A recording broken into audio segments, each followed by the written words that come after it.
ब्रह्ममुरारिसुरार्चितलिङ्गम् निर्मलभासितशोभितलिङ्गम्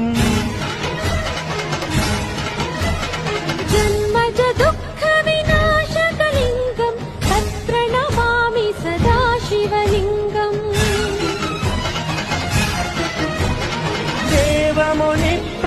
देवमुनिप्रवरार्चितलिङ्गम् कामदहनकरुणाकरलिङ्गम् रावणदर्पविनाशकलिङ्गम् तत्प्रणमामि सदा शिवलिङ्गम्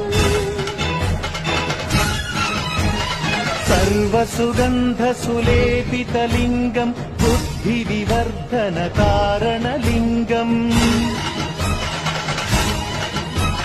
सिद्धसुरा